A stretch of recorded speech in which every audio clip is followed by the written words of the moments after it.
Hello, everybody. Welcome back to the Ways of Virtue podcast. Actually, episode one of the Ways of Virtue podcast, since the last episode was our pilot episode. Just want to start out by saying thank you to everybody for your overwhelming support and encouragement of this effort. It has been well received. Thank you. Thank you, brothers. Thank you, friends who have encouraged us. And so that's makes this a worthwhile venture. So before we get started, let's make some introductions. Last episode, you met worshipful brother Chris Smith, who is now the sitting worshipful master of Providence Lodge number 558 here in Lawton, Oklahoma. So congratulations to you, worshipful brother. We'll get back to that. We'll get more of that in a minute. We're also joined by brother Kenny Handy, who is more affectionately known as Brother Henry down in these parts. And so I'm sure he'll explain where Brother Henry comes from here in a minute. But we love calling him Brother Henry, and we absolutely love where that name came from. So, Brother Chris, how are things going with you? They're going wonderful, worshipful sir. Thank you for asking. We got our charter at the Grand Lodge Communication last month. So Received the everything is charter. wonderful. Very, very good. And I don't remember. I don't quite remember. I know that there have not been very many charters granted in the last several years. You may remember the time frame and the last time a charter has been granted to a new lodge. I'm not sure what year Vitruvian was chartered, but I know Veritas was at least 13 or 14 years ago. Okay, so the last three lodges that have been chartered have all three been traditional observance lodges. Is that correct? The last four, actually, I believe. There's one after Guildhall, but Guildhall and then Veritas and then Vitruvian and now Providence. Well, again, congratulations. That was an exciting time up at Grand Lodge, and to see the lodge get its charter. And I know that was reflective of the good work you did, and also our immediate past Grand Master, Glenn Cheney and James Oates, who is now the Right Worshipful Junior Grand Warden, and of course yourself. And Brother Handy is a current officer. Tell us what position you sit in, Kenny. Currently, at Lawton 183, I'm sitting as Junior Warden. Mount Scott Lodge 540, I am sitting as Senior Warden. And our new Providence Lodge, I am sitting as the Treasurer. As the Treasurer. Well, it's exciting. It's an exciting period. And talking about Grand Lodge, that was a great experience.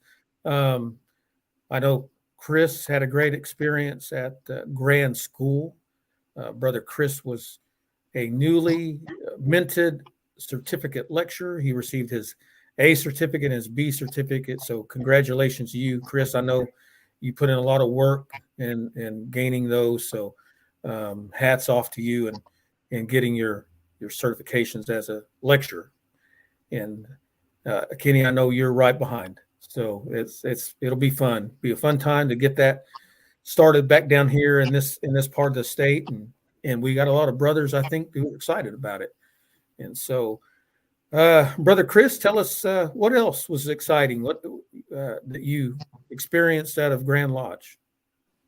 Oh, well, I was lucky enough to complete the Ashler program and get that in time. A little help by Right Worshipful Secretary Mike Dixon and Most Worshipful Glenn Cheney, but that was pretty awesome. I thought I'd be one of several, but I guess not too many have completed it this year, which is a little disheartening. It's a wonderful program.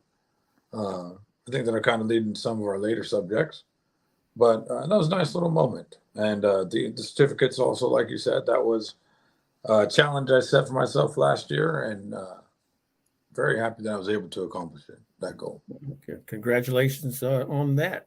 Also, receiving your Ashler Award. Brother Handy, tell us about your experience at Grand Lodge.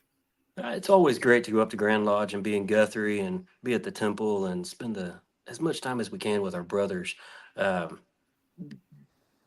the Grand Lodge experience is something that's, if you haven't been, you should go.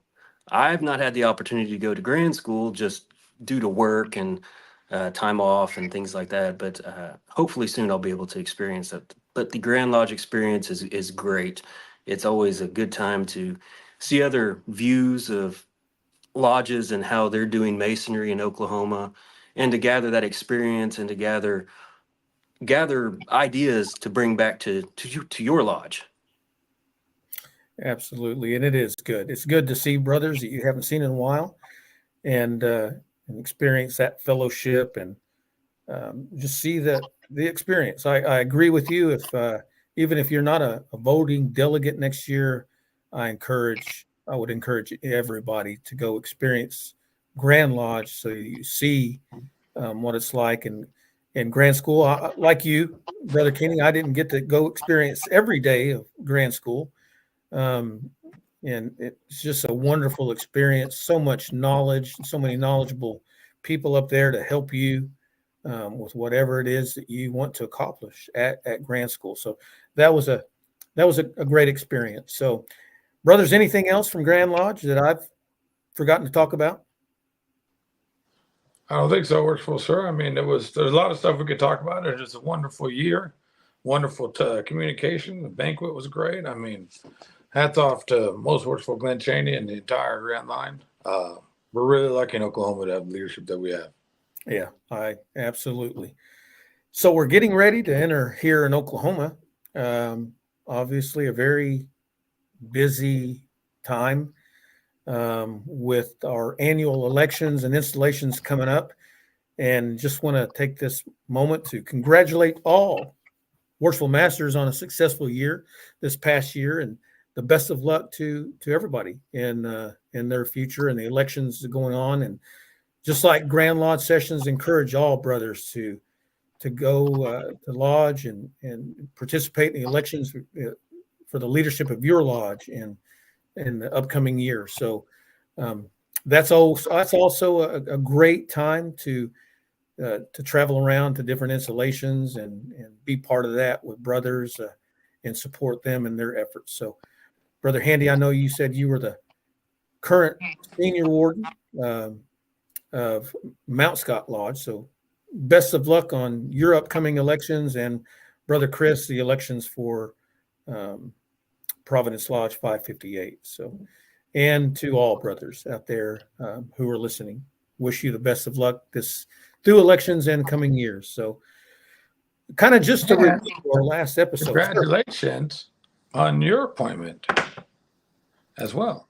Well, thank you. Bible bearer. I appreciate that. It's a great honor to continue to serve the craft and to serve Most Worshipful John Carter. He's a wonderful man, a fellow educator, and I love serving with him in the Grand Line. I could just imagine having served with him in the school system. He would have been a wonderful administrator to serve under. So congratulations to him and to Lady Pam. And before I go any further, shout out to Jennifer. I promised her, and I will always promise her that I'll recognize her in all these ventures. So Jennifer, love you. Thank you for your support. To my Jennifer too. And you're Jennifer too. And my address now. And Brother Kenny, you're Krista. So we couldn't do it without him, could we, brothers? No, that's an extremely important role that they serve in our journeys through masonry. Without their support, none of this is possible. You're absolutely right. So, kind of review our last episode, our pilot episode. The purpose of this podcast is just really to spread the good news of Freemasonry, not only in our local community down here, Southwest Oklahoma, but through the entire state and through other jurisdictions. We three obviously recognize what a great thing we have in Masonry, that it makes us better men, better fathers and husbands, better friends. And so the three of us recognize it. I know other people do too. And I have no doubt that our wives recognize it. And that's why they're so supportive of us in this thing that we call Masonry. So last time we talked about briefly An issue that comes up a lot of times when Freemasonry in the United States or in the world is talked about, and that's the declining numbers and membership. But we compared that to a decline in Masonry, and we just don't think there is, brothers. We think that Masonry is alive and well, and it's being experienced. And so hopefully this is just a vehicle to spread that throughout the state and throughout the country, and spark some interest in this fraternity, and maybe renew a spark if it maybe died out. So the title of today's episode, and I guess before we go any further, we do want to make sure that we do point out that the views of this podcast in no way reflect the views of the Most Worshipful Grand Lodge of the state of Oklahoma, or of any jurisdiction, or of any lodge. These are our views, and we hope that you find something of value out of them. And our topic today is regular communications, irregular experiences. And brothers, please don't take that in a disparaging way. We are not here to criticize the way any lodge is doing its business. But we understand that we belong to this fraternity because we love it. We love the experiences it brings to us, and we hope that we can spread that. Brother Kenny, tell us, how long have you been a Mason? 2.5 years. I was, we're coming up on 3 years, as I was initiated in January of 21. So almost 3 years is when I first walked through the door. It's been quite a ride, and quite a growing experience. Well, good. I'm glad that it has been a good experience for you so far. We hope that it continues to be a good experience. Brother Chris, a little bit more on your background. How long now have you been a Master Mason? I've been a Master Mason since November of 2020 or 2019. But I came from a TO lodge where I was initiated, passed, and raised, where they did not want to push us through. We spent more time on each degree on our entered apprentice and fellowcraft degrees. I was an EA for 10 months or so, 11 months, and then I was a fellowcraft for about 14, over a year. And I was done with my proficiency right away. But in the meantime, we were, California did business on the EA degree, which I think will come up later in the conversation. And all of our degrees up to the Master Mason, we didn't have that many in our area in those kinds of lodges. So we didn't see too many of those, but I was able to do a lot of work, both studying and ritual wise, in the first two degrees in those 2 years. I think that's kind of, like I said, it'll come up later, but I was very happy that I was raised that way. That's a great experience. And we're at a point in our fraternity where it's a balance between wanting to have that experience and grow in each degree, and the necessity, opposite of that coin is the necessity to progress, to keep some lodges alive because of declining membership. Just in a way of my background, I was raised in 2006 here in Lawton Lodge, number 183. Almost immediately after my raising, National Guard unit was tasked with a deployment, and so I dropped out of Masonry in preparation for that deployment. When I got back, I went to coaching, and Brother Chris can attest to, when you coach football, that is a 7-day-a-week job during and leading up to the football season. So I had a little bit of a break in my Masonic service, but this brother hates that I talk about this, and I hope that he watches this episode. I went and visited a local lodge, and a brother by the name of Tito Rodriguez welcomed me like I was a long lost brother, and I remembered why I joined this fraternity in the first place. So I got back into Masonry, and here we are. Who would have thought that back then we would be doing a podcast, or serving in uh, Grand Lines, or chartering new lodges, but yet here we are doing all that. So back to you, Brother Kenny. 3 years. Congratulations. I mean, you've been a great addition to this fraternity here in Lawton. But tell us a little bit about, we talked earlier. We love to call you Brother Henry. So tell us about your Masonic heritage. My Masonic heritage carries more so over into Mount Scott Lodge. My great uncle Jay Irwin was a charter member there in Mount Scott Lodge.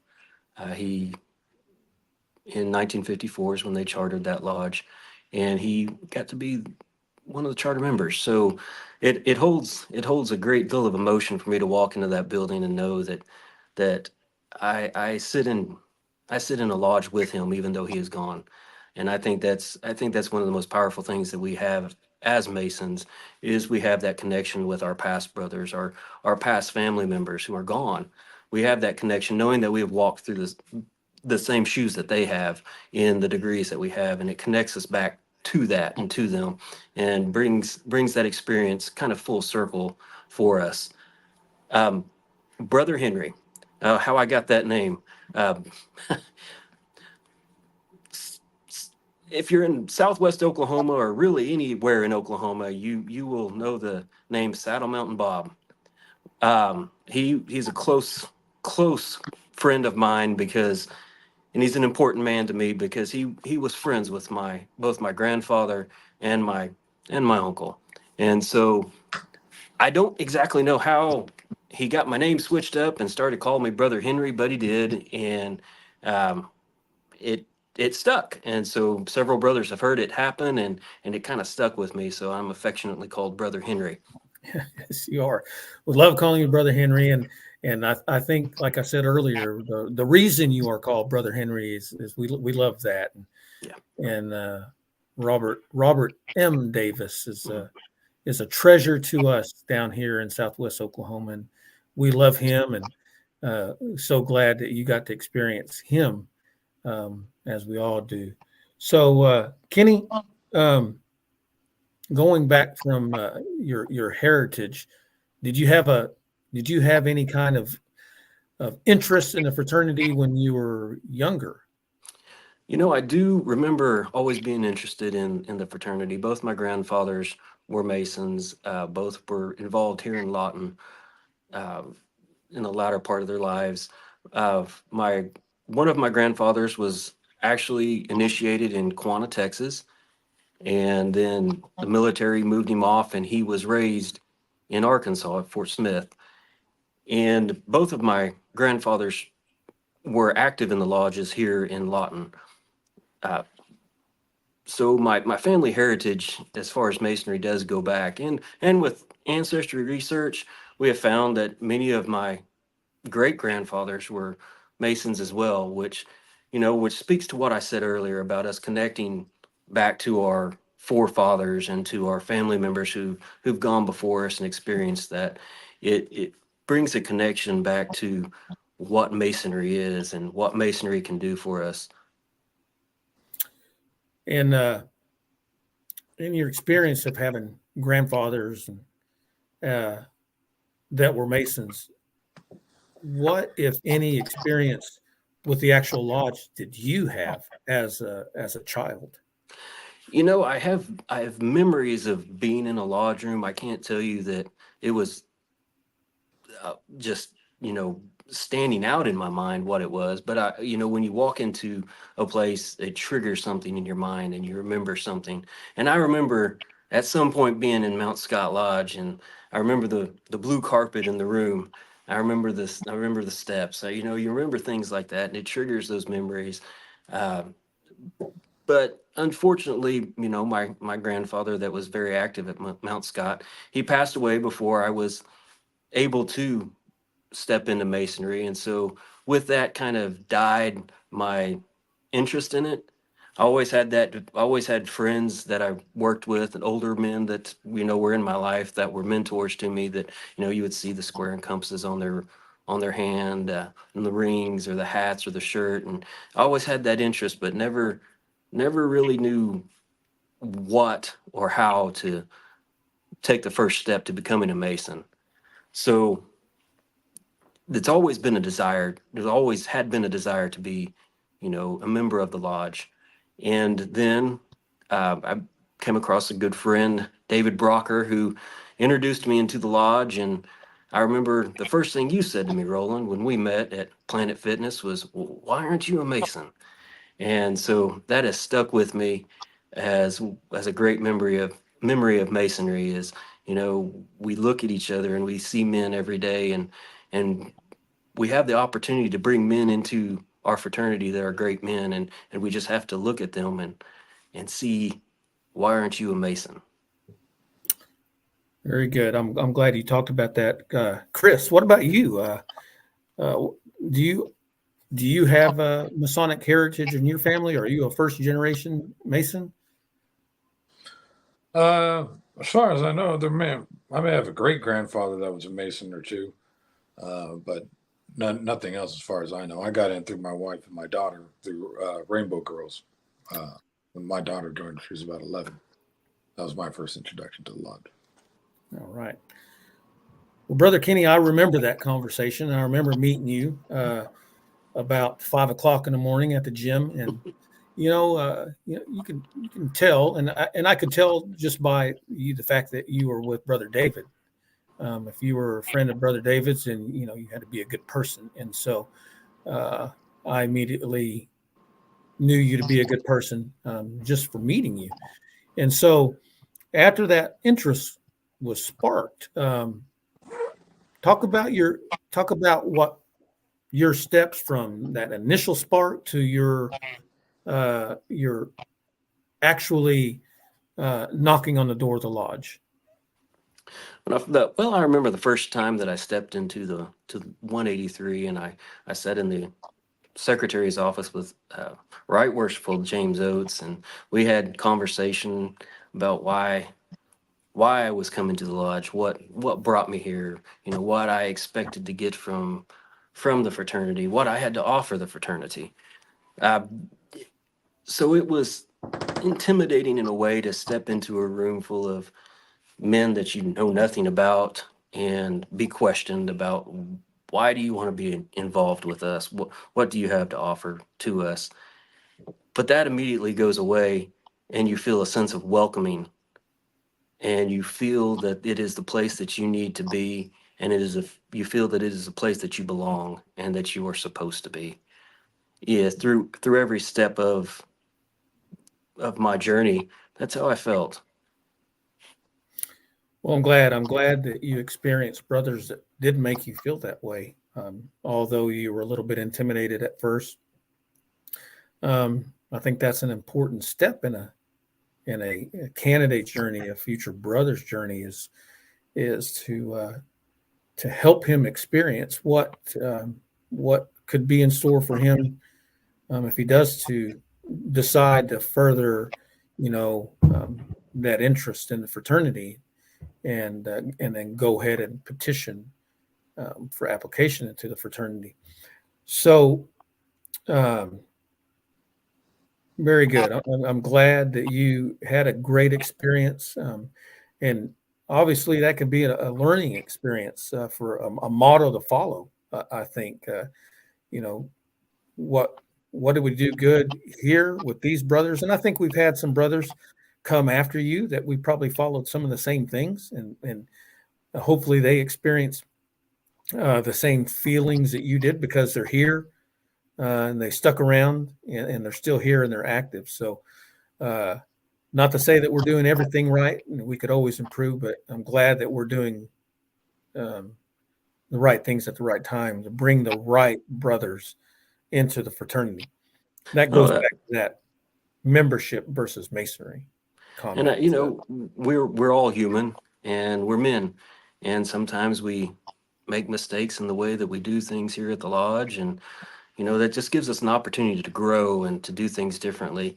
From every man that walks through the door, we have an opportunity to learn something, to improve how we do things, to improve the way we bring men in, to improve the processes that we have. We have to have that ear to listen to their experiences as well. And that's one of the things we hope to do with this podcast is give the opportunity for men to tell about their experiences in a forum that's safe for them to do so, in a forum that they can express what is great about the fraternity, and maybe what they dislike about the fraternity, and give opportunity to change. Everything you're saying, if you dig far enough into the ritual, not necessarily the esoteric part of the ritual, but if you dig into any part of the ritual, everything you said is laid out in our ritual, whether it's through initiation or whether it's through installation of officers. All the things you talked about are lessons that were constantly taught in our fraternity, and kind of alludes back to the title of this podcast, The Ways of Virtue, the opening charge, the ways of virtue, the opening words to the opening charge of our fraternity. And then after that comes so much important language and important guidance to how we should conduct ourselves as Masons. So very good. So once you came to the door and you decided to turn that application in, and uh, you were elected to receive the degrees of Masonry. Um, Obviously, the first step that you went through is that you were initiated into this fraternity. So, um, you know, not talking about anything that can't be shared, but what was your experience in your initiation? I think that experience in the initiation, really your first steps into masonry, just lay that foundation for you, and you realize, for me it was stepping through it, realizing that every man in that room had gone through what I was going through. Every man throughout history that was a Mason had gone through what was going through at that particular moment, to include my grandparents, my grandfathers. And so I know I speak about that a lot, about being connected to them on a different level, not only as a relative, but now as a brother. So the experience, it's when you go through it, if you allow your mind to listen and allow your ears to listen and your mind to work, you're able to walk through and transcend into ideas, into into thoughts that you probably had never thought about life, and the experience can be totally overwhelming, but totally life changing as well. Right. I'm glad uh, that you think about that and you reflect on those things. Um, and you have, obviously you have since, it sounds like to me that that's not something you went through and forgot about. It sounds like you live that every day in your Masonic journey, just your initiation. And so you went through two other degrees. A little bit talk about how your experience in the fellow craft and the master mason degree. Well, I feel pretty honored here in Lawton, because we do have the three lodges in Lawton. I feel honored that I was got to be initiated in 183, and then passed at Triangle Lodge, and then raised at Mount Scott Lodge, which of course we've talked about holds significance to me as far as my familial tie to Mount Scott. So being raised in a lodge that your family was deeply rooted in, it it it ties you to that. It ties you to it. And I think that each lodge holds a different experience and a different atmosphere, and each lodge offers something just a little bit different to each of its members. And that's why visiting other lodges is so important to us, is because we can grow in our Masonic experience at those other. But the overall experience is, it's like I've said, it's just, you have to set any preconceived notions of what it's going to be. You have to lay those aside, and you have to just listen. And I think that is the most important thing in masonry, is being able to listen and then to hear what is being said, because that again lays the foundation for everything that we do, is being able to listen. So the title of this episode is Regular Communications. And we all know that we have to have our regular communications. Put another way, our business meetings, when we have certain things that we are required to do in our business meetings. And again, brothers, please don't think that we're criticizing any lodge and the way you conduct business at your lodge. But I think it can go without saying that, and it has been said before, that people are raised to the degree of Master Mason. They've gone through extraordinary experiences, such as you have, Kenny, and then they experience their first regular communication. And you had an extraordinary experience, it sounds like, in your 3 degrees. And how did that compare to your experience once you were a Master Mason and you started going to regular stated meetings where a degree was not being conducted? We all know that lodges have to have those business meetings, and we have to have that understanding when we step into a regular stated communication, that we have to do those. We have to run the business, because running a lodge is a business, and we have to do that. However, it's my feeling that real masonry happens outside of that lodge room. It happens when we fellowship with each other over dinner. We have our families here. We go to dinner with different brothers throughout the region. We go to dinner with their families. That's where masonry happens.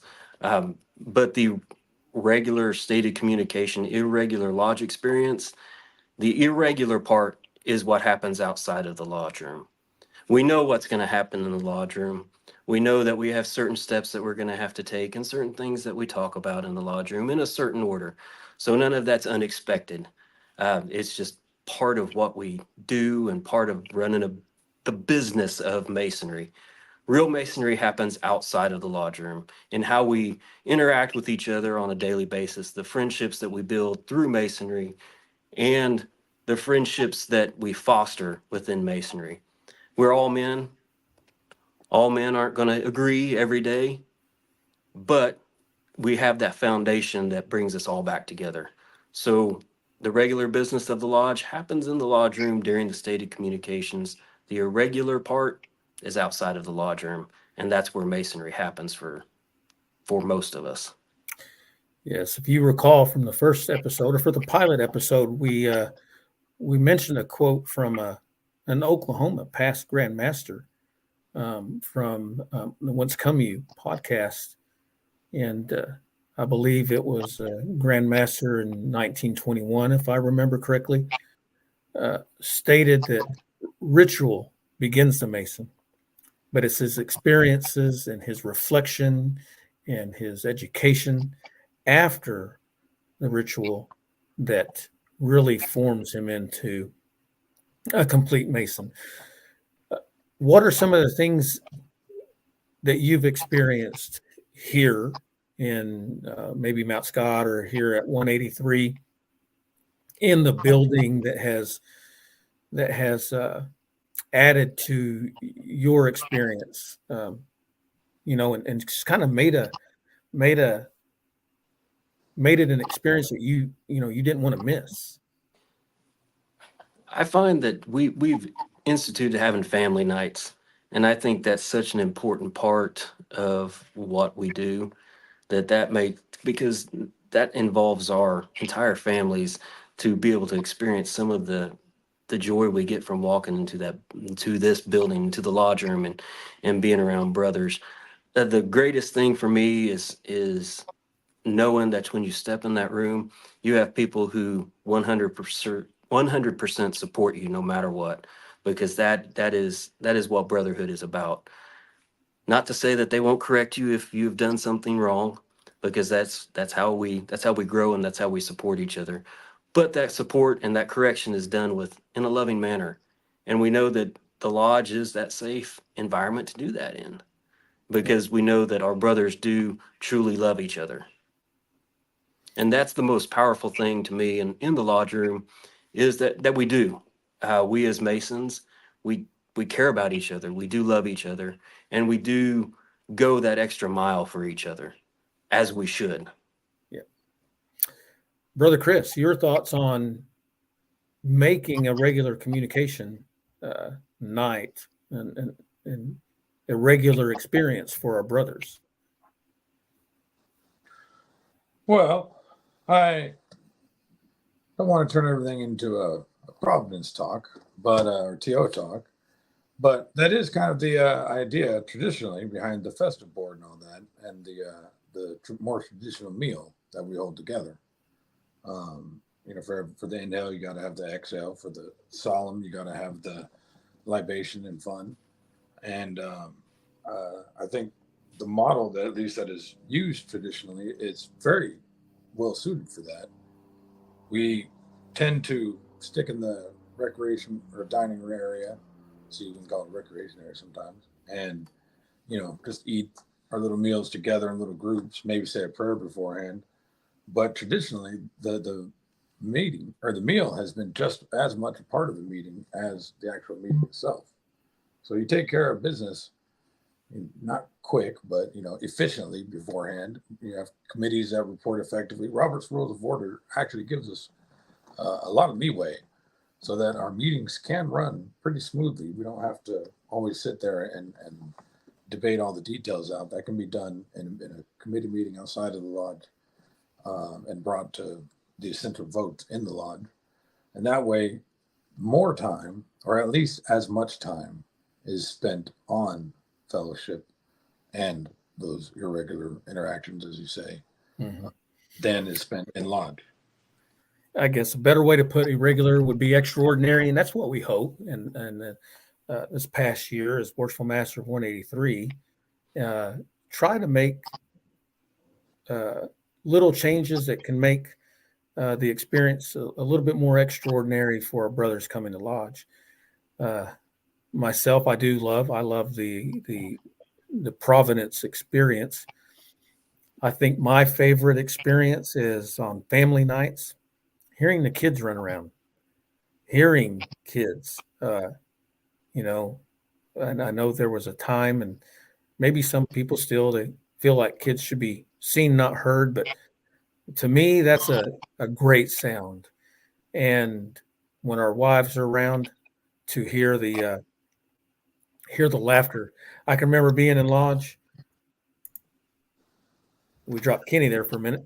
I can remember being in a regular communication on a family night and hearing all of our wives laughing in a dining room and thinking, that is a great sound to be hearing through the walls of the lodge while we're here doing our business, to hear them outside experiencing each other and enjoying each other's company.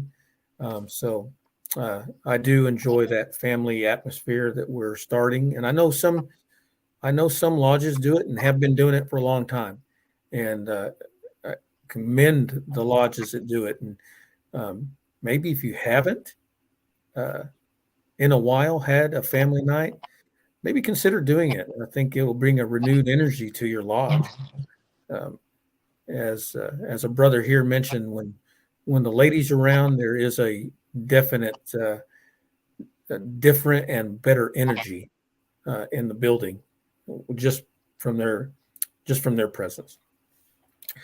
Brother Kenny, anything else that you'd like to add about your experience so far, or your vision maybe in the next couple of years? I just feel that Masonry has an opportunity to grow here in the state and across the United States. As I said earlier, we just have to, the most important thing we can do is listen. As with anything in life, if we're listening and paying attention, we have the opportunity to change ourselves and to change the world around us. The saying that you throw a pebble into a pond and the ripples. Uh, you and I have talked about this before. The ripples, you never know what's going to change in the future. Just like what you said to me the first day that we met, why aren't you a Mason? I think that we have to step into every day with that, looking for men and paying attention and listening, because we never know what we can hear and how we can affect change, not only in our lives, but somebody else's life, which then in turn could affect our lodge and masonry as a whole. Very good. Brother Chris, any closing thoughts? I'll just stick with the theme. Don't be scared to try a festival board or a table lodge type thing with your family also. The ladies can sit down and everything, and it's a very the U shape is there for a reason. It's been there for a long time because it fosters good communication and fellowship between each other. And you don't have to make it a formal, TO experience to sit down and have the master at the head of the table and stand a few people up and acknowledge them and say thank you and give them a little toast and have a meal. There's a lot of information that you can find anywhere in any Masonic library on the internet and how to do that. It can be a real simple thing, but the importance is on the fellowship and communication at the meal and outside the lodge, as you say. I would just close with yes, just like both of you brothers are talking about. Please try a new experience for your lodge. Ask your younger members what they would recommend, or if they have any ideas that they'd like to see your lodge do. Ask older members if there's anything that was done in the past that maybe has fallen by the wayside that we can renew and make it a wonderful and extraordinary experience for everybody. Before we close, a couple of other things that are going on here in the next month or so. Brother Chris, I believe there is a feast of some sort going on pretty soon. That is correct, worshipful sir. Providence Lodge's main fun activity that we're trying to foster, or tradition we're trying to establish, is that we're going to observe every Feast of St. John with an actual nice festive board out at the Apache Casino Hotel. We'll have the meal catered and everything. Last time it was steak at St. John the Baptist. This time it's going to be a holiday turkey spread. We'll have a bar in the room, a couple speakers. Bring the ladies. Come dress up nice. It's one of those events where it's a fun one. Get the tuxedo out. Get to go by the lady in new dress. Make it a thing. Twice a year. Coming up is St. John the Evangelist on the December 27th at 6 p.m. It's a Wednesday at, like I said, Apache Casino Hotel. Come on out. It's a great time. See any of the Providence guys for tickets if you desire. They're $30 each. That's pretty much the cost of the meal, so you can't beat that. Look forward to that experience. Brother Kenny, do you have anything that we haven't mentioned coming up? No, we just we're getting into that busy time for elections here in the state of Oklahoma for our constituent lodges. So it's installations and elections, and we get to start the year off working. So that's where we're headed. Yep, always hitting the ground. And so one thing I want to mention here at Lot Lodge number 183 on January 13th, the second Saturday of January, we'll be having our, and I may be wrong, but I want to say we're having our third annual Cornerstone Academy, which is a district school. We're fortunate enough, I think our grand lecturer, most worshipful Bob Peters, will be down here. I'm sure he'll bring some deputy grand lecturers, and we're fortunate enough to have our past Grand Master Glenn Shaney, who is now fulfilling a duty as a grand lecturer. He'll be here. So, brothers, if you're looking for some good instruction, January 13th, Cornerstone Academy here at 183 will kick off about 8 o'clock in the morning. So we look forward to you. You are invited. Just reach out. It kind of help if we know who's coming and how many are coming. But that's a wonderful experience and a wonderful way to kick off the new year with some good instruction.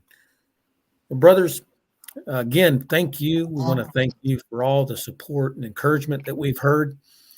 And we just hope that this podcast is of value to you. And if it is, please share it and share your comments, your suggestions with us. And think of ways that you can make your lodge experience a little bit more extraordinary for your members and for their families. And it just, I think, can only be a good thing if you're thinking outside the box a little bit, so to speak, and trying to bring in good new experiences. One thing that we failed to mention is we have a little education piece right now, and people are turning in the writing papers and are presenting them during the lodge, and we have those in a book, and our brothers are excited about contributing to some education and to some thought and providing some thought-provoking ideas to our brothers. So we look forward to continuing that here in the future.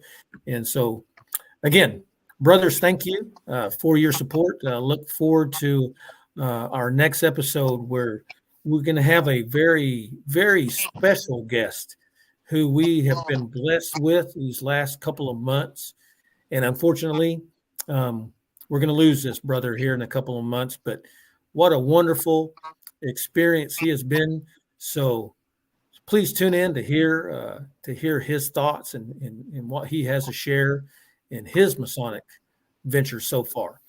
Until next time, brothers, be safe and may peace and harmony prevail.